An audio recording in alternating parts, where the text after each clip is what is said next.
Olá, bem-vindos a mais uma aula.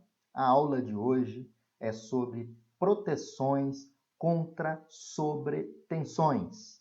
E nesse contexto, vou apresentar para vocês as definições dos DPS, que são os dispositivos de proteção contra surto.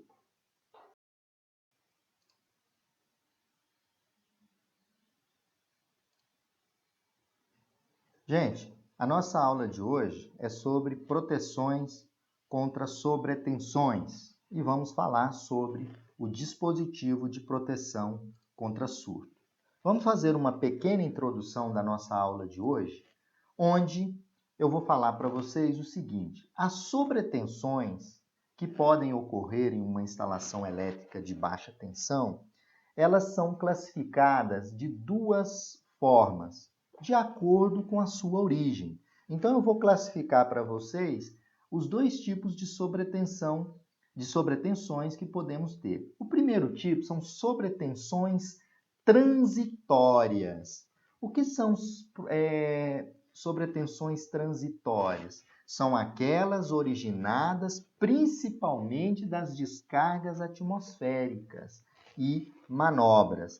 É esse tipo de sobretensão que eu vou tratar com vocês na colocação de dispositivo de proteção contra surto. Então, vamos focar nas sobretensões transitórias, que são aquelas originadas principalmente, repetindo, das descargas atmosféricas e manobras. As descargas atmosféricas são os raios que incidem nas edificações, próximos das edificações, e as manobras são desligamentos que ocorrem na rede elétrica. Bom, a sobretensão, elas são provenientes das descargas atmosféricas que incidem diretamente nas edificações, como eu tinha comentado, em redes aéreas de alimentação ou próximos delas. Produzem tensões conduzidas e induzidas, com impulsos caracterizados por seu valor de crista, ou seja, seu valor de pico. Então, a característica das sobretensões transitórias, elas ocorrem, nosso foco, por descargas atmosféricas, que atingem a estrutura, próximas das estruturas, nas linhas ou próximas às linhas.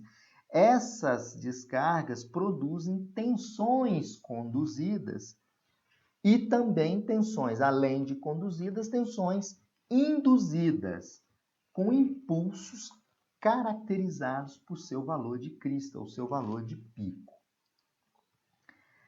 Tais sobretensões causadas pelas descargas atmosféricas, elas causam danos frequentes às instalações, aos equipamentos servidos e aos usuários. Então, aqui eu vou abrir um adendo. Nas minhas aulas de SPDA, eu sempre coloco que o SPDA é um dispositivo de proteção externo, ou seja, o para-raio, vamos dizer assim, ele protege a estrutura contra os danos que vão ser a descarga que atinge a estrutura.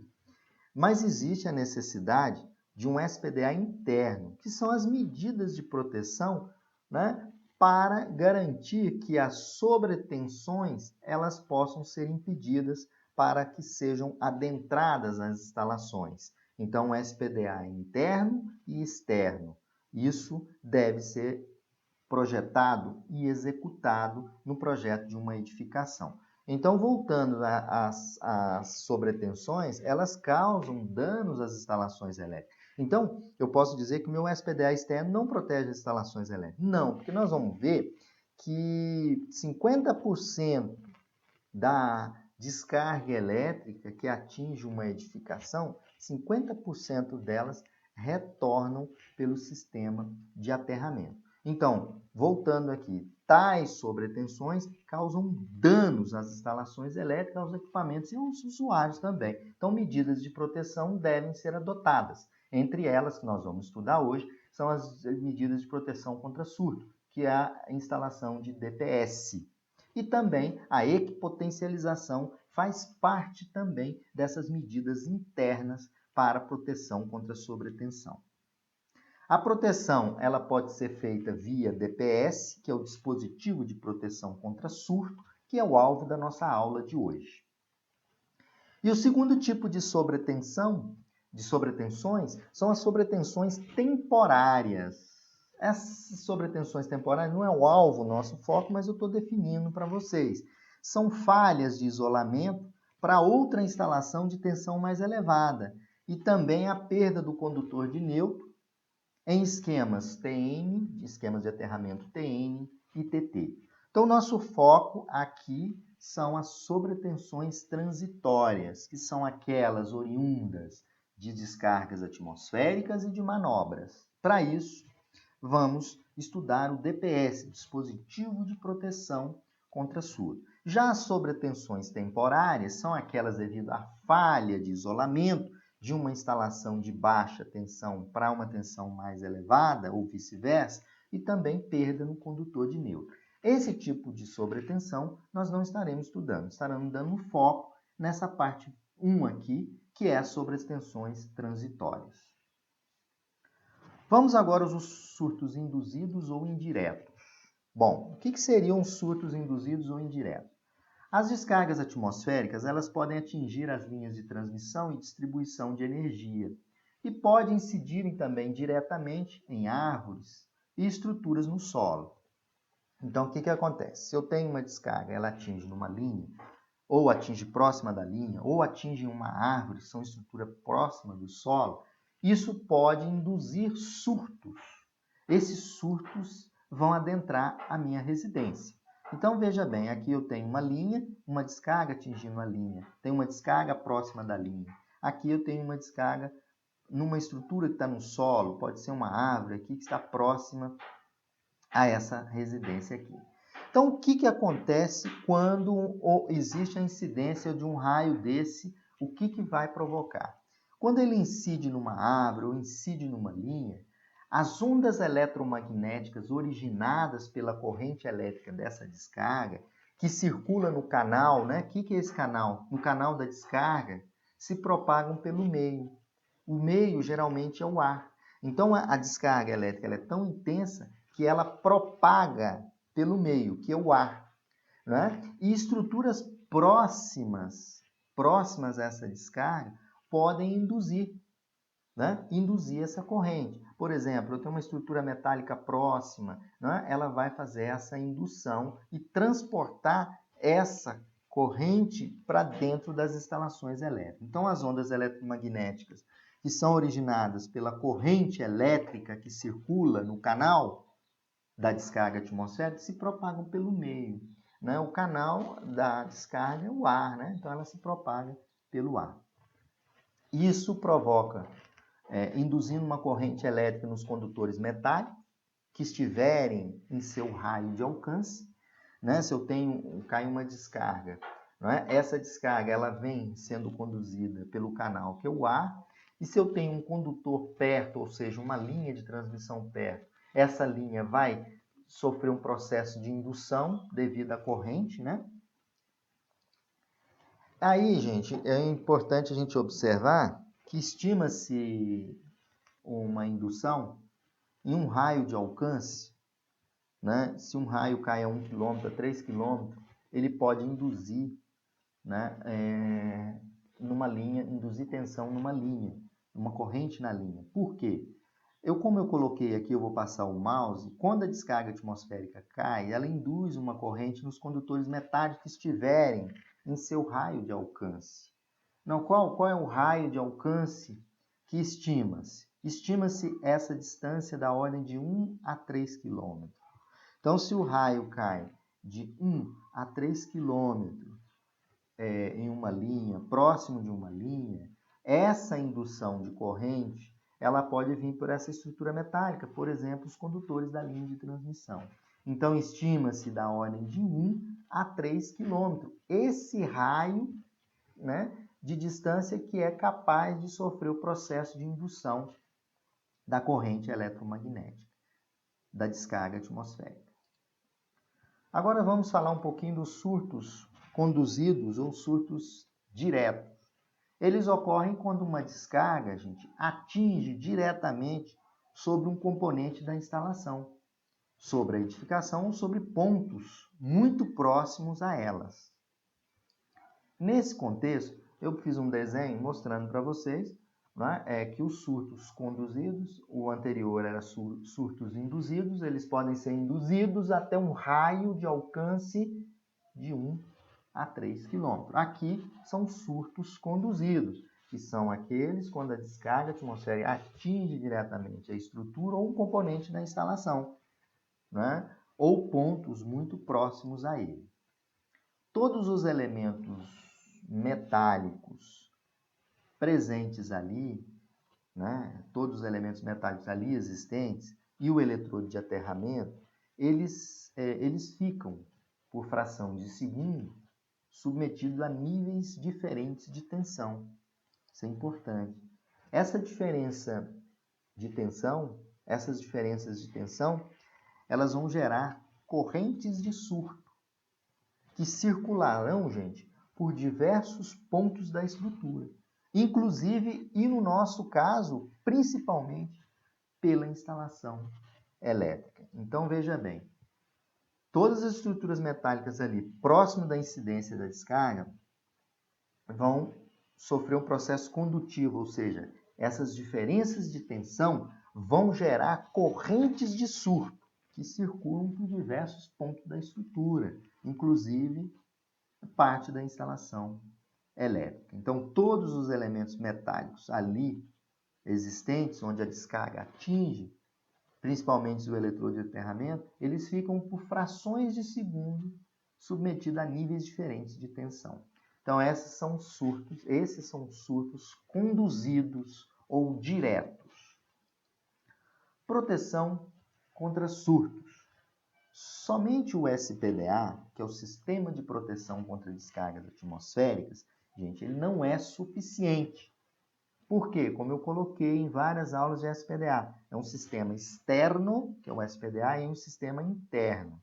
Sendo necessário ao SPDA dispositivos internamente, dispositivos de proteção contra surto.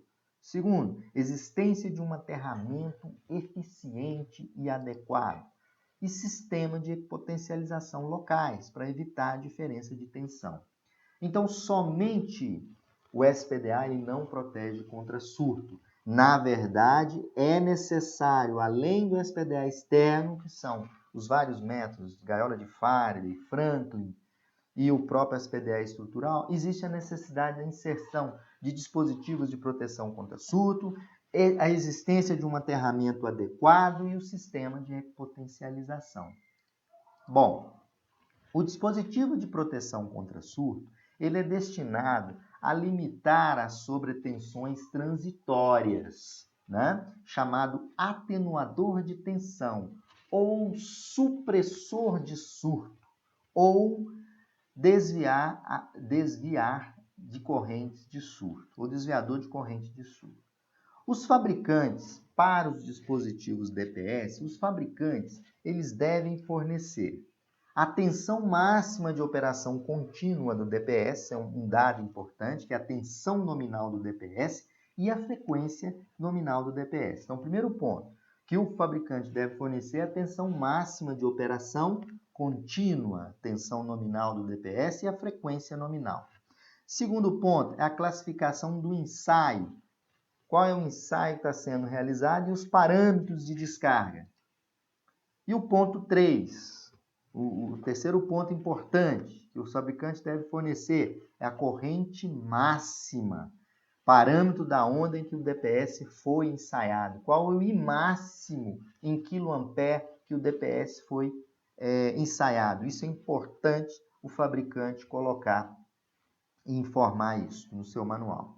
Corrente de impulso e carga em amperes por segundo para o DPS classe 1, né? Valor de modo de proteção. Então, essa informação tem que ser colocada pelo fabricante.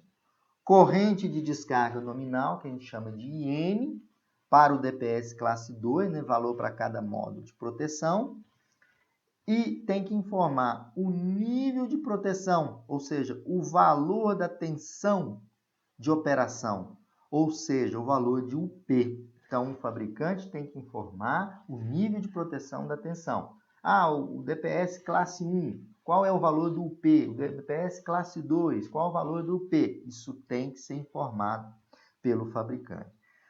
Também ele tem que informar a suportabilidade às sobretensões temporárias, né? Vai apresentar essa suportabilidade à corrente de curto-circuito no ponto da instalação.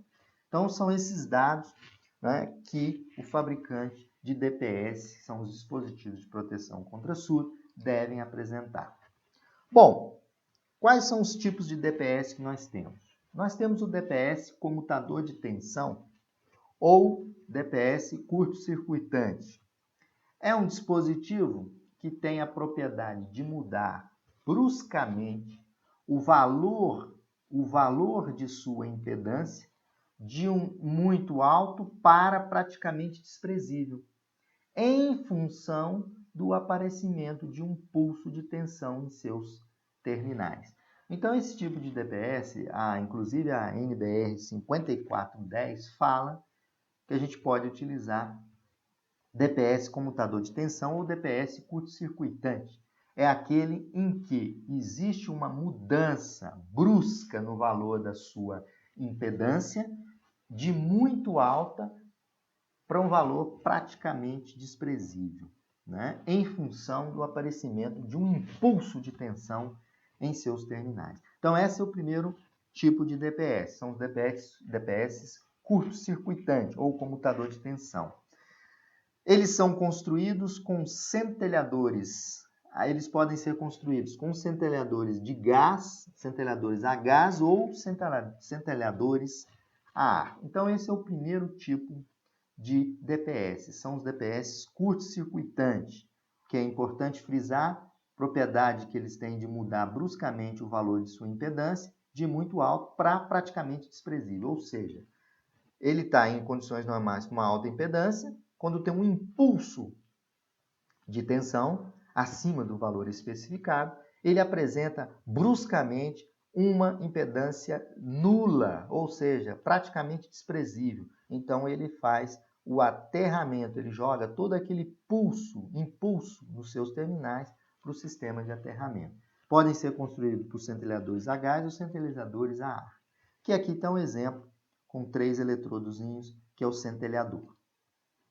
A segunda categoria são os DPS, atenuador de tensão, conhecidos como atenuadores de tensão ou supressor de surto. Ele tem a propriedade de mudar paulatinamente o valor de sua impedância, de muito alto para praticamente desprezível. Isso quando aparece um impulso de tensão em seus terminais.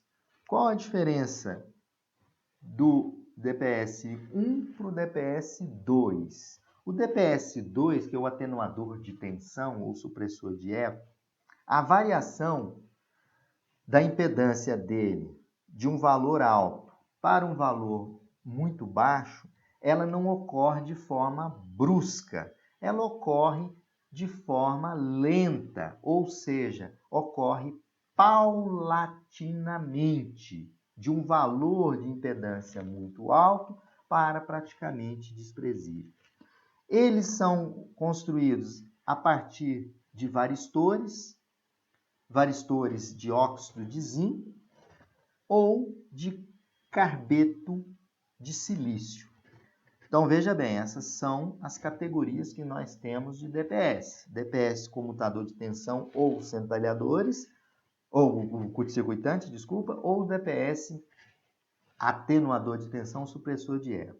E o tamanho do varistor, está aqui o exemplo para vocês, o tamanho do varistor, o corpo do varistor diz muito a corrente que ele tem de capacidade. Então, a primeira modalidade são os curto-circuitantes. A impedância deles sai de um valor muito alto e muda bruscamente para um valor desprezível. Já os atenuadores ou supressores de tensão, atenuador de tensão, supressor de surto, eles mudam a sua impedância paulatinamente ou gradativamente. E temos uma terceira categoria, que são os DPS combinados, né? Ou seja, ele incorpora no mesmo dispositivo as propriedades dos comutadores de tensão e dos atenuadores de tensão. Ou seja, combina a função 1 mais a função 2. Lembrando que o 1, a impedância muda bruscamente. O 2, ela tem uma curva de mudança paulatinamente, ou seja, suavemente.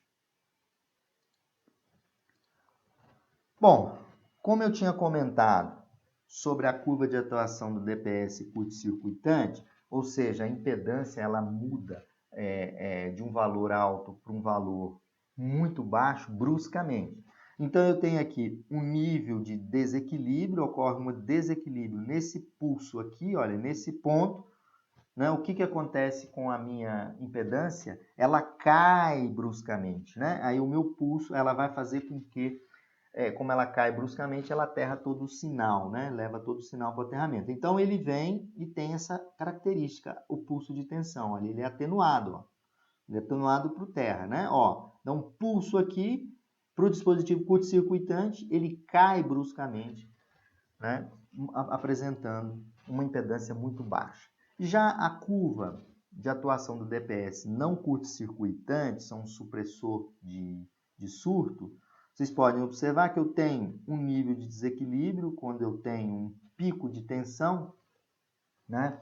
A minha impedância, ela cai paulatinamente, né? Então, a curva é mais suave de queda para esse tipo de dispositivo não curto-circuitante, o DPS não curto-circuitante. Pois bem, então dá para a gente observar e até relembrar aquele conceito do curto-circuitante, que a impedância está muito alta e vai para um valor muito baixo de forma brusca. Aqui, ela está num valor muito alto e vai para um valor muito baixo de forma paulatinamente, né? Então, essa é a diferença entre os dois DPS, também pode ser observada. Classificação do DPS. O DPS, pessoal, ele é classificado conforme as especificações de sua construção, do fabricante, e principalmente em função dos parâmetros de ensaio, os quais esses DPS são submetidos. O DPS classe 1, vamos falar um pouquinho do DPS classe 1. O que voga em relação ao DPS classe 1, classe 2, classe 3, são os ensaios nos quais esses dispositivos serão submetidos. O classe 1, ele é ensaiado em condições de corrente que melhor simule o primeiro golpe da descarga, o primeiro pulso da descarga atmosférica. Com a corrente de impulso que eu estou passando o mouse sobre carga, que é a quantidade de Coulomb por segundo. Então, esse é o ensaio. Então, classe 1, ele é ensaiado em condições de corrente que melhor simule a descarga, né? Onde eu vou ter um valor de IMP, que é a corrente de impulso, em kA, vou ter uma quantidade de carga. A onda que melhor simule o impulso para esse tipo de ensaio é aquela que tem um tempo de frente, que é o tempo T1 inicial, onde ele vai atingir 90% da corrente, é um tempo de 10 microsegundos, e o tempo T2, que é o tempo que a gente chama de cauda, é um tempo de 350 microsegundos, quando ele atinge 50% da mesma corrente. Então, veja bem, os DPS classe 1, eles sofrem ensaios que tenham que simular, durante 10 microsegundos, uma corrente de impulso em 90% de sua capacidade, nesse tempo que a gente chama tempo de frente. E o tempo T2 é o tempo de cauda, onde a corrente tem que atingir 50% da corrente de descarga. Aí a gente chama, coloca aqui o dispositivo classe 1, ele é 10/350. 10 microsegundos no tempo de frente e 350 microsegundos no tempo de cauda. DPS classe 2, ele é ensaiado em condições de corrente que melhor vai simular os golpes subsequentes das descargas atmosféricas e as condições de influências diretas nas instalações. Aqui a gente faz o teste no classe 2, que é IN, que é as tensões de surtos induzidas, onde eu tenho um tempo de frente T1, 8 microsegundos, e um tempo de cauda, 20 microsegundos. Aí eu faço o teste 8/20. Então, veja bem, o classe 1, então, ele é ensaiado um tempo de 10/350. Veja que é um tempo mais longo, não é? Onde o tempo de frente, que é o T1, ele é um tempo em que a corrente atinge 90% da corrente máxima de ensaio, que é o IMP, corrente de impulso. E o T2, 50% da corrente de impulso. Né? Aqui, no classe 1, simula o primeiro golpe da descarga, né? Ou seja, quando a descarga atinge diretamente.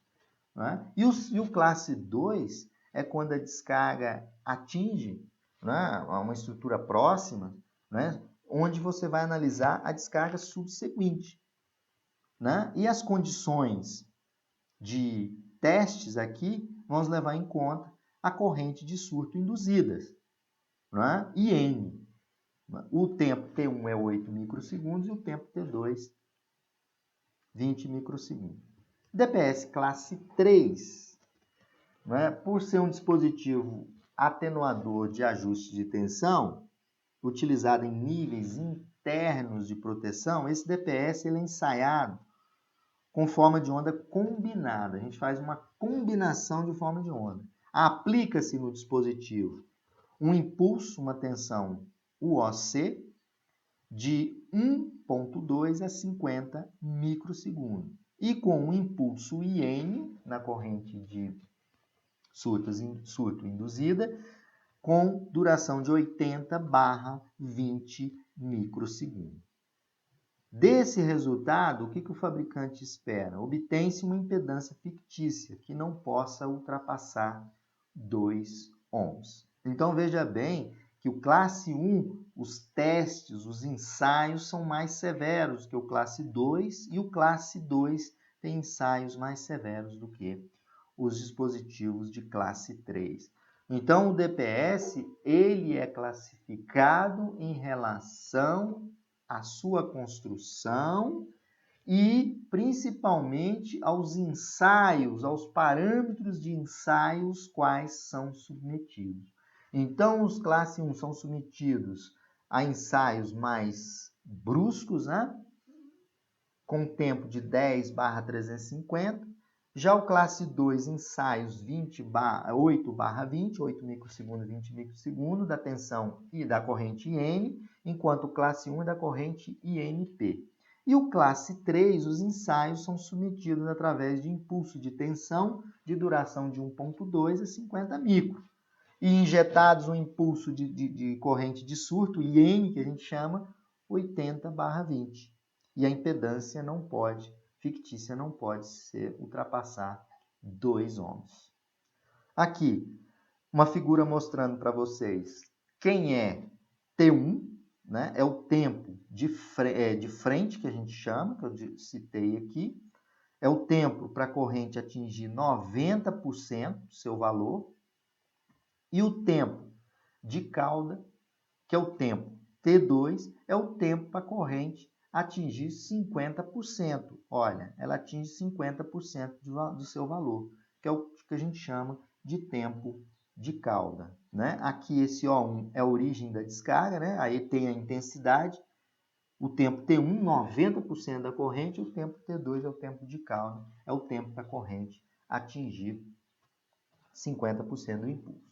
Então, resumindo, o DPS ele é classificado por classes e cada classe tem um ensaio a qual o dispositivo é submetido pelo fabricante.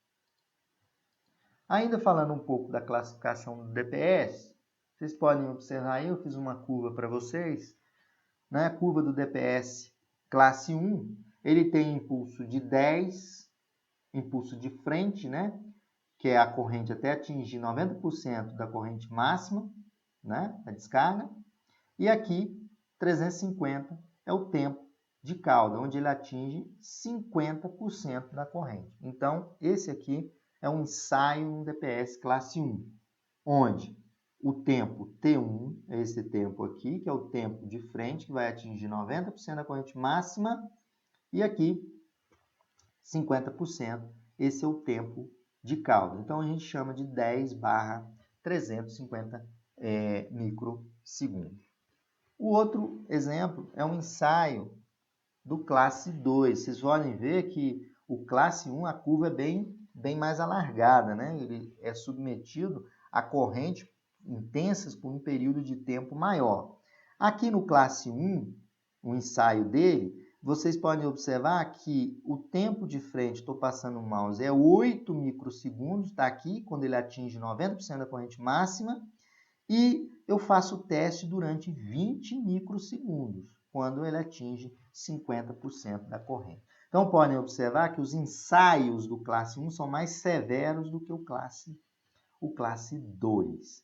Então, deu para vocês observarem a diferença na classificação do DPS. O que é um DPS classe 1? É aquele DPS onde os ensaios são mais apertados, mais bruscos, como vocês podem observar nesses dois gráficos. Bom, ainda falando um pouquinho da classificação do DPS, riscos de danos provenientes dos efeitos indiretos gerados pelas descargas atmosféricas nas linhas de alimentação que adentram a edificação são chamados surtos induzidos. DPS classe 2 instalado no primeiro nível de proteção. Então, o DPS classe 2, ele consegue, não é, proteger os surtos induzidos. Aí é o DPS atenuador de tensão ou DPS combinado, como nós vimos anteriormente. Atenuador de tensão é a base de varistor ou combinado. Atenuador de tensão é o curto-circuitante. Então, classe 2, né, são os riscos que são provenientes de descargas indiretas. Então, descargas indiretas, né, que são descargas de intensidade menor, o DPS classe 2. Os riscos de danos provenientes ao impacto direto das descargas atmosféricas na estrutura ou em outros componentes da instalação ou muito próximo delas são surtos conduzidos, que eu tinha definido anteriormente. DPS classe 1, instalado no primeiro nível de proteção. É o DPS comutador de tensão ou combinado. O comutador de tensão é o curto-circuitante. Então, veja bem, que o DPS classe 1, ele tem ensaios mais severos, onde a suportabilidade de corrente, né, no tempo 10/350, e são destinados o classe 1 para descargas diretas, né, ou em outros componentes da instalação, diretamente na instalação ou em outros componentes da instalação elétrica. Bom, ainda falando um pouquinho, a recomendação do DPS classe 1. Segundo a NBR 5410, o DPS-1 é destinado à proteção contra sobretensões provocadas por descargas atmosféricas diretas. Então, a gente já definiu. Classe 1. Classe 1 é para utilizar DPS para proteção contra sobretensões provocadas por descargas atmosféricas diretas sobre a edificação ou em suas proximidades, com alta capacidade de exposição aos surtos, com capacidade mínima, segundo a norma, de 12,5 kA de corrente de impulso, conforme estabelece o item 63524, a linha D da NBR 5410. Então, quanto que eu uso classe 1? Eu uso DPS classe 1 para descargas que incidem diretamente na edificação ou em suas proximidades. Por quê? Porque são DPS com alta capacidade de exposição a surtos, tanto que os ensaios são realizados de formas mais severas pelos fabricantes. DPS classe 2 é destinada à proteção contra sobretensões de origem atmosférica transmitidas pela linha externa, né, pela linha externa de alimentação, ou seja, cargas indiretas, assim também contra sobretensões de manobra, né, com capacidade mínima de exposição ao surto, 5 kA, né, isso corrente nominal. O classe 3 é destinado à proteção dos equipamentos eletroeletrônicos, sendo uma proteção fina de ajuste, proporcionando uma menor tensão residual, né? E, consequentemente, uma proteção efetiva para os equipamentos. Bom, então, gente, são essas definições da NBR 5410 sobre o DPS. Então, classe 1 são aqueles que suportam descargas atmosféricas, né, que tem alta capacidade de exposição a surtos, né, com capacidade mínima de 12,5 kA. Já o classe 2 são utilizados para sobretensões transmitidas pela linha de alimentação ou cargas indiretas, né? Tem capacidade mínima de 5 kA de corrente nominal. E o classe 3 é destinado à proteção de equipamentos eletroeletrônicos, sendo uma proteção fina de ajuste. Bom, agora vamos a um exemplo que eu trouxe para vocês de algumas especificações de um DPS. Eu estou com um exemplo aqui, onde o exemplo eu coloco assim, uma instalação elétrica 220/380, ou seja, fase neutro 220 e fase-fase 380, utiliza um aterramento TNC, né? Lembrando que o aterramento TNC a primeira letrinha é um ponto da alimentação aterrado, a segunda letra significa que as massas estão conectadas nesse ponto da alimentação que está aterrado. Esse C diz que as funções de neutro e terra são comuns. Instalação entre fases e PEM, ou seja, aqui, olha, neutro e proteção, ponto de equipotencialização e proteção, são comuns, conforme o aterramento TNC. Pela tabela da NBR 5410, que é essa tabela que vocês estão vendo aí, nós vamos encontrar. Aí, o que nós temos que fazer? Nós temos que calcular a tensão UC exigível do DPS. Então, que DPS eu vou colocar? Um DPS de quanto? Qual a tensão UC exigível por esse DPS? Então, como a gente tem fase PAN, ou seja, e o aterramento TNC, quanto que vale a tensão UC? A minha tensão UC, ela vale 1,1 de U0, onde U0 é a tensão, vocês podem observar aqui, é a tensão entre fase e neutro. Dessa forma, eu consigo calcular o meu UC, que é a tensão exigível para o meu DPS. Então, é 1,1 vezes 220 dá 242 volts. Então, como você especifica esse DPS? A especificação deve ser no valor comercial, imediatamente superior ao C. Então, a gente pode dizer que esse DPS vai ser um DPS de 250 ou 255 volts, com um C, que é a tensão exigível, né, para esse DPS. Então, os valores adequados de UC, eles podem ser significativamente superiores aos valores mínimos da tabela, né? Então, é uma das formas de você fazer um cálculozinho do seu DPS. A minha tensão é 220, então é 220 vezes 1,1, nesse meu exemplo, né? Por isso tem essa tabela, que é a tabela da NBR 5410, onde que está caracterizado aqui as fases, né? Ponto de equipotencialização, se for separado ou não, neutro separado, no nosso caso tem NC. Então, a tensão UC do meu DPS, e a tensão de especificação dele, deve ser superior a 242 volts. Especificação ainda, tensão de operação contínua. É a tensão de operação contínua. Aqui, essa tabela, vocês têm a corrente de pico para o classe 1, que é aquele IMP, para o classe 1, 200 kA, para o classe 2, 150 kA, 3 e 4, 100 kA. Aqui é o tempo de frente, já tínhamos comentado, 10 para o classe 1, 10 classe 2 e assim sucessivamente. Tempo de 50% de cauda, que é o T2, tempo de cauda, 350. Veja que para corrente de pico, eu tenho o tempo, né, 10, 350, tempo de cauda, 10, 350. E aqui a carga em condição do primeiro raio, em Coulomb, né? Então, esses valores são valores importantes né, que a gente tem que considerar a corrente de pico. 200, 150 e 100. 200 kA para a classe 1, 150 classe 2. Isso corrente de pico. Bom, aqui, gente, eu trouxe esse texto muito importante que faz a gente refletir. E, além de refletir, chegarmos à conclusão de que o SPDA sozinho, ele não protege a instalação elétrica. Ele protege a estrutura e as pessoas que estão dentro.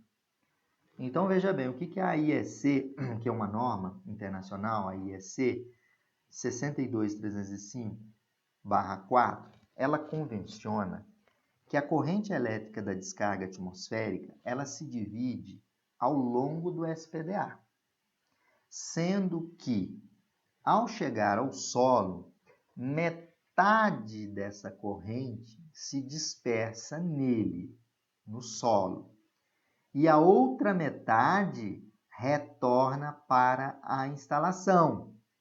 Por quê ela retorna? Porque em função da diferença de tensão que aparece entre os aterramentos da edificação e da concessionária de energia, e da fonte de alimentação. Então, gente, isso aqui é muito importante. Metade da corrente, ou seja, a corrente da descarga atmosférica, ela se divide ao longo do SPDA, sendo que, ao chegar ao solo, metade dessa dispersa no solo. Então, metade vai dispersar no solo. E a outra metade, ela retorna para a instalação. Por isso que eu tenho que ter o dispositivo de proteção contra surto e a equipotencialização, que fazem parte do sistema de proteção interno da edificação, das instalações.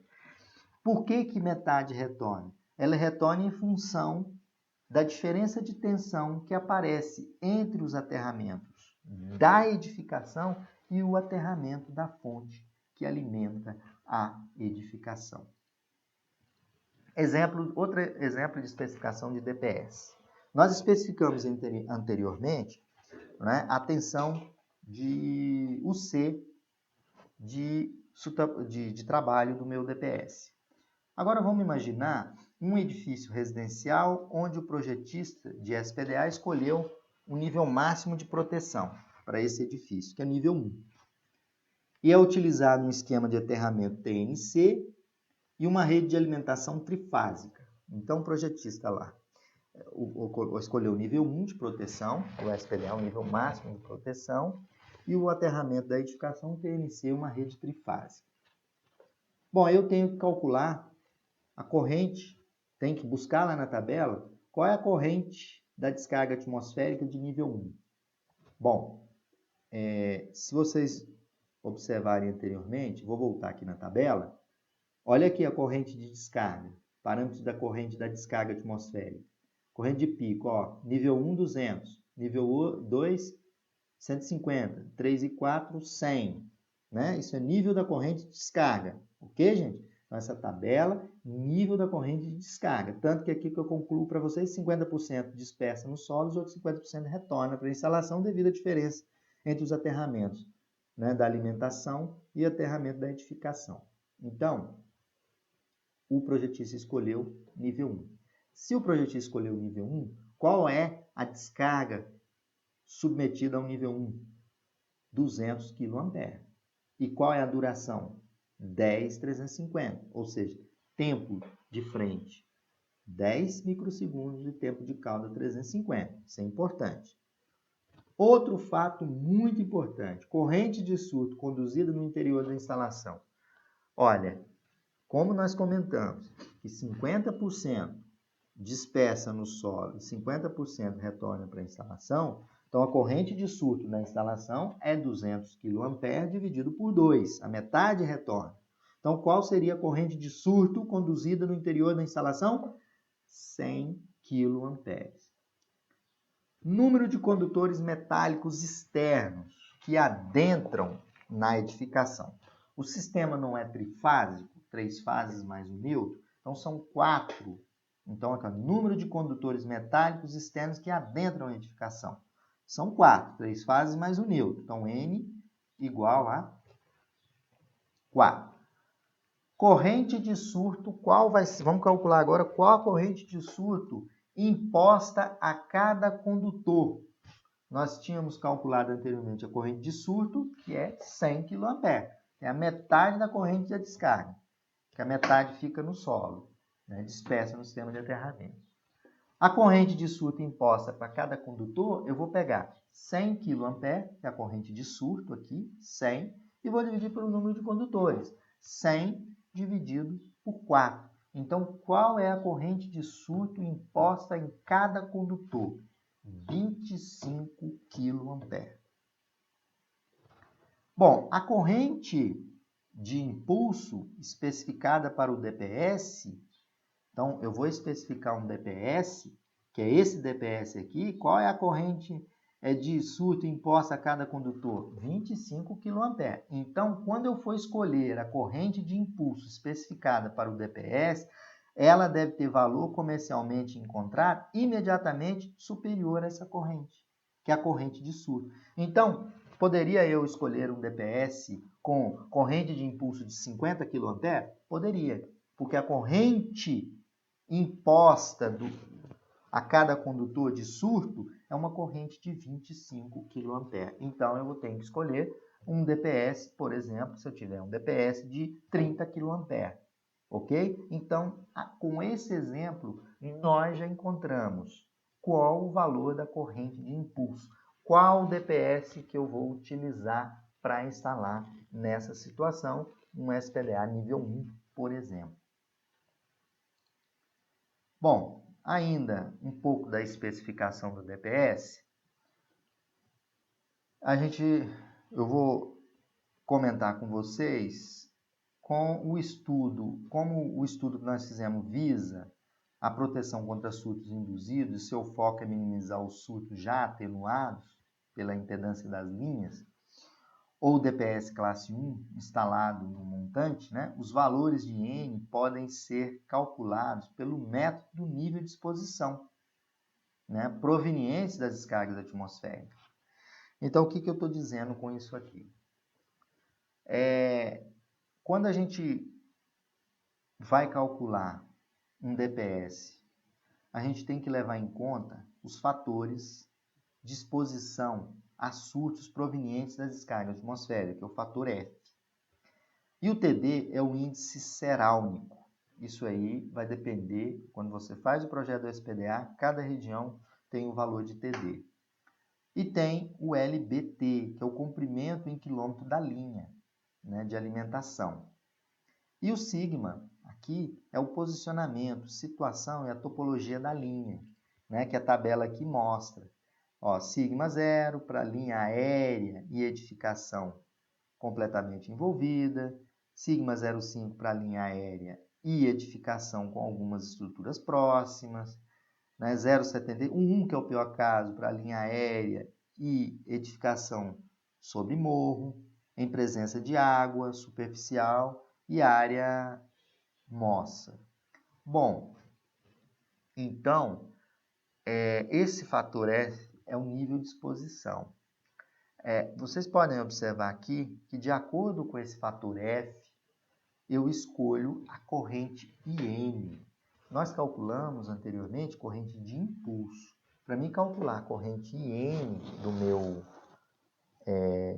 meu DPS, eu encontrei anteriormente IMP, né, que tem que ser maior do que a corrente de surto de cada condutor. Aqui eu tenho que achar a corrente IN, né, com vistas, né, à proteção contra surtos induzidos. Né, o IN para proteger contra surtos induzidos. Quando é que eu protejo surtos induzidos? Eu vou calcular o fator F, que é o tempo de exposição, que é o nível de exposição a surtos, né? Se ele for menor ou igual a 40, você vai escolher uma corrente IN de 5 kA. Se ele tiver entre 40, maior do que 40, e menor ou igual a 80, IN 10. Então, vai escolher um IN com 10 kA. Se F for maior do que 70, você olha um IN de 20 kA. Então, quando você vai escolher um DPS, né, com vista à proteção a surtos induzidos, e o foco seu é minimizar os surtos já atenuados pela impedância das linhas ou DPS classe 1, instalado lá na entrada, você está, na verdade, está colocando um segundo nível de DPS, que é o DPS classe 2. Como é que eu especifico o DPS classe 2? O DPS classe 1 já atenuou o pulso.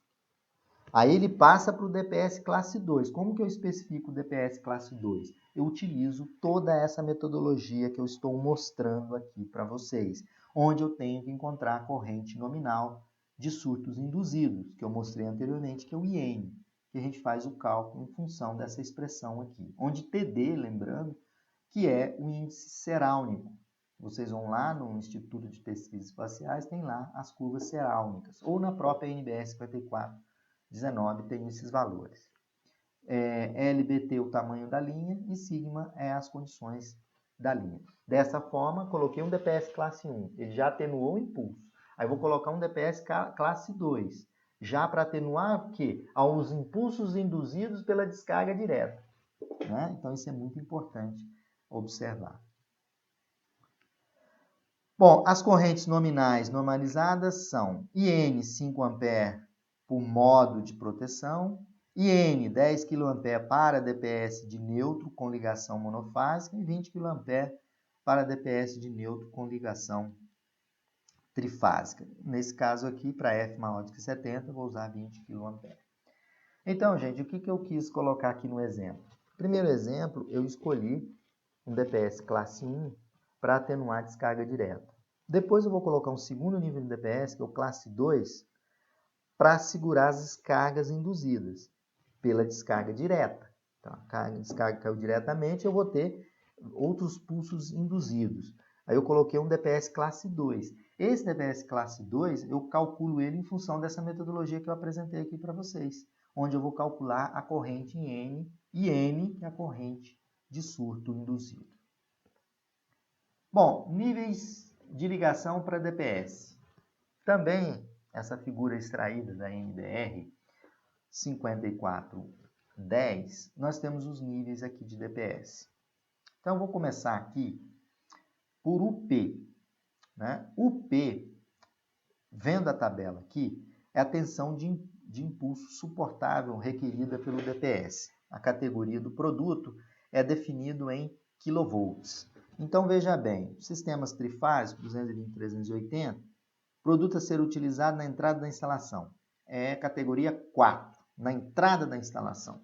No quadro geral, alimenta seu edifício, no quadro geral vou colocar um DPS classe 1, nível 1 de proteção. É o ponto de entrada da energia. Classe 1 é aquele DPS onde você tem ensaios 10/350 com correntes, né, projetados de 200 kA. Então, veja bem, então UP classe 4, UP vale, para classe 3, UP vale 4 kV, para classe 2, 2,5, para classe 1, 1,5. Né? São produtos, aqui você pode usar o classe 2 em equipamentos de utilização, né? Pode usar num PABX, uma coisa assim, produtos a ser utilizados em quadros de distribuição, circuitos terminais. Então, veja bem, quando que eu coloco um UP classe 3? Eu coloco em quadros de distribuição. Né? Aí, voltando aqui no nosso desenho, o classe 4 é o classe de tensão de suportabilidade, maior tensão, é o DPS com capacidade UP, que é a tensão suportável requerida de impulso, de 6 kV. Aqui é o primeiro nível de proteção. Eu estou colocando esse DPS aqui na entrada da edificação, no quadro geral de entrada. E vou usar uma suportabilidade 3, classe 3, com 4 kV. E aqui eu já coloco um DPS classe 2. Olha. É o segundo nível de proteção. Isso é no quadro de distribuição parcial. Né? O seu prédio tem um quadro geral, tem um quadro de distribuição parcial.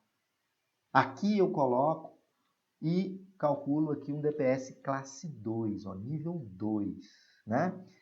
Que tem uma corrente de suportabilidade de 100 kA na descarga. Depois um DPS nível 3. que eu coloco em quadro de distribuição de circuito secundário. Ó, quadro de distribuição de circuito secundário. Né? Eu coloco o nível 3, com o P classe 2 de 2,5 kV.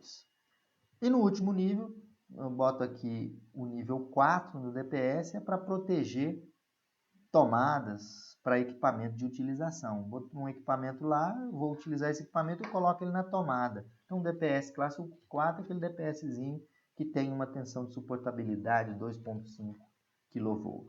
Pois bem, gente, dessa forma vocês viram os níveis de ligação do DPS, onde são conectados, o classe 1, né? O nível 1 está ligado lá na proteção do ponto de entrada. Os DPS nível 1, os ensaios são mais severos, né? Com corrente de frente, com pulso de frente 10, 350 micro, né? Com corrente, suportabilidade tem que ser 200 kA. E aqui nível 2, quadro de distribuição parcial na sua edificação. E aqui nível 3, quadro de distribuição secundário ou tomadas. E 4, usar em equipamento de utilização. Bom, eu utilizei para montar a aula para vocês a NBR 5419, primeira edição 2015, a parte 4 dela, e utilizei também a ABNT 5410, que é a norma de instalações elétricas de baixa tensão, e também utilizei o livro do Ademaro Cotrim. Então, gente, obrigado e espero que vocês tenham entendido os conceitos sobre as sobretensões e os dispositivos de proteção. Um abraço a todos.